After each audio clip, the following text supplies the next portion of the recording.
नमस्कार दोस्तों, आपके मेरे विकी इंग्लिश क्लासेस में आपका बहुत बहुत स्वागत है।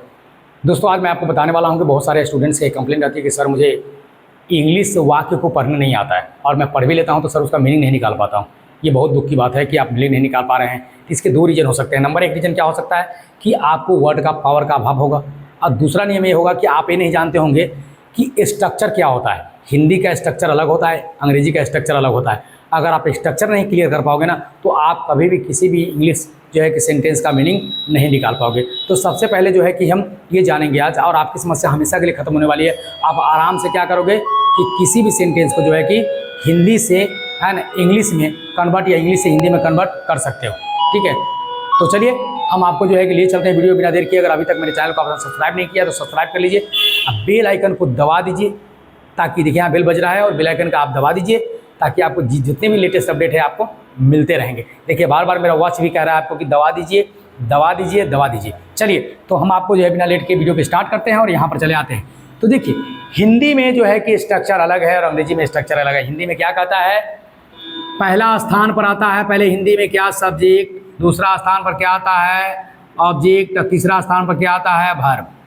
जैसे देखिए कि वह आम खाता है, देखिए मैं तोड़ दिया यहाँ पर। वह सब्जेक्ट प्रथम स्थान पर, आम जो है द्वितीय स्थान पर, और वर्ब कहाँ है, तृतीय स्थान पर। तो ये हिंदी का स्ट्रक्चर हुआ। अंग्रेजी के स्ट्रक्चर क्या कहता है, तो अंग्रेजी के पहले में रहता है subject plus verb plus object. अब आपको ये डिसाइड करना है, जैसे यहाँ पर राम ईट्स अ मैंगो बना दिए मैं। देखिए यहाँ पर देखिए प्रथम पर क्या है, सब्जेक्ट। आप पढ़ते हैं ना, तो आप अगर हिंदी में जा रहे हो ना, अंग्रेजी से हिंदी में जा रहे हो, तो पहले आपको सब्जेक्ट को बोलना है, जैसे कि राम है ना। दूसरा क्या मांग रहा है, ऑब्जेक्ट मांग रहा है, तो आम।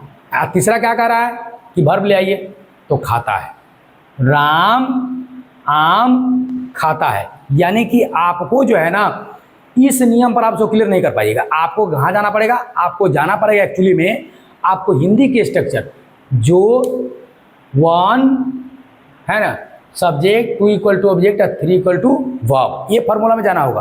अब वही आप हिंदी को अंग्रेजी में कर रहे हैं है ना, तो पहले अंग्रेजी क्या मांगता है कि सब्जेक्ट लाइए, तो पहले राम दे दीजिएगा। फिर क्या कहेगा, वर्ब लाइए, तो यहाँ पर खाता किड्स लिख दीजिएगा। अब बोलेगा ऑब्जेक्ट लाइए, तो यहाँ पर आप ऑब्जेक्ट रख दीजिएगा।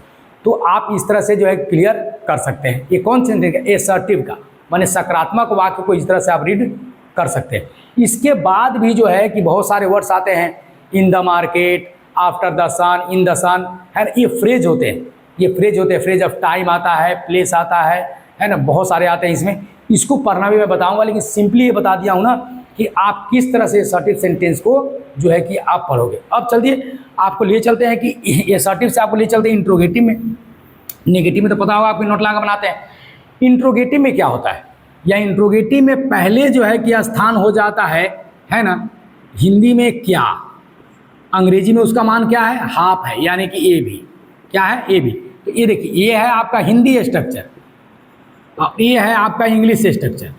अगर आप हिंदी से इंग्लिश में जा रहे हैं या इंग्लिश से हिंदी में जा रहे हैं तो इस चीज़ को ध्यान रखिए। यहाँ पर ए भी के मतलब क्या होता है, अगर यहाँ लिखे हैं कि डू यू ईट राइस, तो यहाँ देखिए अब यहाँ पर इसको हम क्या पढ़ेंगे, क्या। यहाँ कोई भी अगर इंट्रोगेटिव में भी आई, इज रहे, एम रहे, आज रहे, बेर रहे, हैज रहे, हैव रहे, हम उसका हिंदी क्या पढ़ेंगे, वही तो बोले हैं क्या पढ़ेंगे, क्या पढ़ेंगे। उसके बाद है ना, अब क्या के बाद जो है कि ये कारक ये भी अब प्लस सब्जेक्ट, अब प्लस वर्ब, तब ऑब्जेक्ट, तब साइन अप इंट्रोगेशन। तो आप चूंकि इंग्लिश से हिंदी में जा रहे हैं तो क्या ले लिए, क्या के बाद सब्जेक्ट तुम है ना, वर्ब है ना, ईट है, और राइस क्या ऑब्जेक्ट है। तो अब चूंकि यहाँ पर आप हिंदी से क्या बोलते हैं, अंग्रेजी से हिंदी में जा रहे हैं, तो पहले आप ये ले लीजिए। अब सब्जेक्ट तुम ले लीजिएगा, उसके बाद मांगता है ऑब्जेक्ट, क्योंकि हिंदी में क्या होता है, पहले सब्जेक्ट और फिर ऑब्जेक्ट और उसके बाद वर्ब। तो सब्जेक्ट क्या ले लिए, सब्जेक्ट कौन है, तुम है ना, ऑब्जेक्ट कौन है, भात, ईट क्या है, खाते हो, क्या तुम भात खाते हो। तो यहाँ पर देख लीजिए, इस चीज़ को बढ़िया से बारीकी समझिएगा, आपको ट्रांसलेशन बनाने में और आपको इंग्लिश पढ़ने में दिक्कत नहीं होगी। ठीक है, अब आइए कि अगला WH को जो है कि कैसे पढ़ते हैं, अगर WH में आता है तो, अगर WH को स्ट्रक्चर क्या कहता है पढ़ने के लिए, तो अगर WH सेंटेंस दिया है, सो वाई आर यू क्राइंग, तो हिंदी क्या कहता है, हिंदी कहता है किसी भी WH वाले क्वेश्चन के निर्माण के लिए पहले हम सब्जेक्ट लेते हैं, तुम, है ना, और सब्जेक्ट के बाद जो है क्या लेते हैं, WH, हिंदी में WH लेते हैं। तो यहाँ पर तुम क्यों है, सॉरी क्यों है, तुम क्यों, अब यहाँ पर जो है चूंकि ऑब्जेक्ट नहीं है तो सीधे क्रिया आएगा, तुम क्यों क्राइंग के क्या होगा, रो रहे हो। गौर से देखिएगा, हिंदी अंग्रेजी से जब हिंदी में जा रहे हो आप, तो यहाँ पर पहले WH वाले कोई भी अगर वेन रहे, वेयर रहे, वाट रहे, होम रहे, हुज रहे, कोई भी रहे, आप यहाँ पर आप सब्जेक्ट ले लीजिएगा, उसके बाद सीधे उच्चारण WHO कीजिएगा। जैसे वेयर आर यू गोइंग, तो तुम कहाँ जा रहे हो, वेन आर यू कमिंग, है ना, तुम कब आ रहे हो, है ना, वाट आर यू ईटिंग, तुम क्या खा रहे हो। इस तरह से आप इसको सजा लेना, यहाँ पर पहले सब्जेक्ट ले लेना, उसके बाद सब्जेक्ट के तुरंत बाद उच्चारण किसका करना, WH का, और उसके बाद क्या करना, आप ऑब्जेक्ट हो तो ऑब्जेक्ट ले लेना, और वर्ब हो तो वर्ब ले लेना, ठीक है ना। जैसे तुम आम क्यों खा रहे हो, है ना, why are you eating a mango, तो वाई मतलब क्यों होता है, तुम क्यों, है ना, ठीक, ऑब्जेक्ट है आम, आम तब जाए खा रहे हो।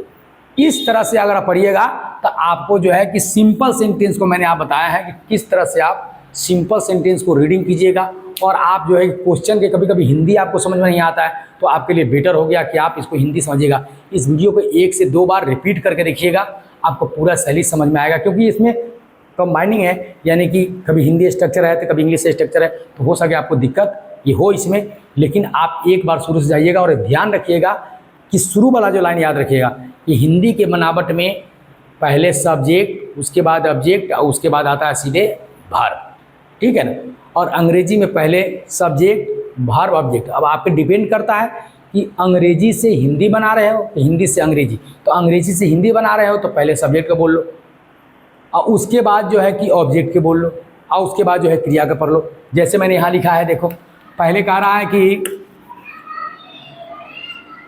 वह खेल रहा है, मैं किताब पढ़ चुका हूँ, ठीक है, ये हिंदी का है, ठीक है।